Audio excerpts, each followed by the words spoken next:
pas les moindres. Jean-Paul II est venu 2 fois ici. Mais c'est le vieux, il vous regarde, vous êtes les grands enfants. Il vous regarde, même pitié de vous. Vous croyez que Léon XIV a l'étoffe du marché de Paul Biya? Quand vient voir Paul Biya, il sait qu'il vient voir un maître, monsieur. Et Paul Biya sait qu'il est un maître. Il n'a pas besoin de s'agiter. Les maîtres ne s'agitent pas. Il ne faut même pas beaucoup de bruit. Je vous dis que quand Léon XIV vient là, il sait qu'il vient voir un maître. Parce que quand tu as vu 3 papes qui ont précédé celui qui vient, il n'est pas fou. Il te dit que mais qu'est-ce que mes prédécesseurs venaient chercher dans ce pays au de ce type? C'est la question simple qui se présente. Il est intelligent, le pape.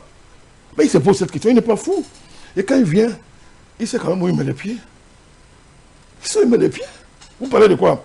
Ce sont les Camerounais qui ne connaissent pas leur président ni leur pays. Et je vais préciser quelque chose. Et je vais peut-être terminer par là. Parce qu'il faut qu'on mette le point sur les i. Il faut arrêter ça. On va bavarder comme les gens de la base. Oh, nous sommes les gens de la base. Ils racontent n'importe quoi. Hey, tu viens voir un dictateur, machin. Mais moi, je suis assis dans mon pays tranquille. On dit que je suis un dictateur. Mais si toi, tu es trop seul, tu me vois pourquoi? Ne viens pas me voir. Va chez les démocrates. Va chez les... Merci Bertrand. Va chez les démocrates. Mais pourquoi tu viens me voir? Tu sais pourquoi tu viens? Le Vatican a besoin du Cameroun plus que le Cameroun a besoin du Vatican. Ça vous énerve? Je vous dis, c'est la vérité que je suis en train de vous dire. Implacable d'ailleurs. Je vous l'ai dit. Et nous connaissons notre pays. Et votre président connaît la vocation de son pays. Il n'y a pas besoin de bavarder pour ça. Il est tranquille quand il voit ces choses-là. Donc tu vois comment, quand ils sentent que le pape vient, ils retournent le verset immédiatement. Maintenant, le pape est celui qui doit porter leurs espoirs. Il est le porte-parole. Donc, il dit des banalités, ils applaudissent, il a critiqué, machin. Qu'est-ce qu'il y a de consistant dans ce discours? Moi, j'ai beaucoup de respect pour le pape, pour ce qu'il est présent. Mais qu'est-ce qu'il a dit de nouveau dans ton discours? C'est quoi? Qu'a-t-il dit de particulier dans ton discours? Mais comme ils sont perdus, comme ils sont désemparés, ils ramassent tout, pourvu qu'ils embêtent Paul Biya. Ils ramassent tout. Tout. Le président.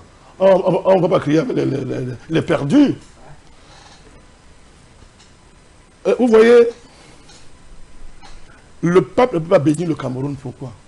Vous ne pouvez pas, vous, dans un pays qui est béni, maudire votre pays matin, midi, soir et penser qu'un étranger, futur pape, peut le bénir. Vous voyez pas qu'il y a un problème? Il fait qu'à mesure d'affronter le Cameroun, dire la vérité. Une bonne partie de notre opinion publique est malade, monsieur. Vous maudissez votre pays matin, midi, soir. Et vous voulez que l'étranger vienne le bénir? Parce qu'il est pape. Mais lui, il fait son travail. Il sait que vous avez des moutons. Vous mettez-moi l'expression. C'est quand même extraordinaire. Vous maudissez votre pays tous les jours. Vous le dénigrez parce que vous en voulez à votre président. Vous confondez le président et le pays. Dès qu'on vous rappelle ça, vous voulez tuer les gens. Vous maudissez.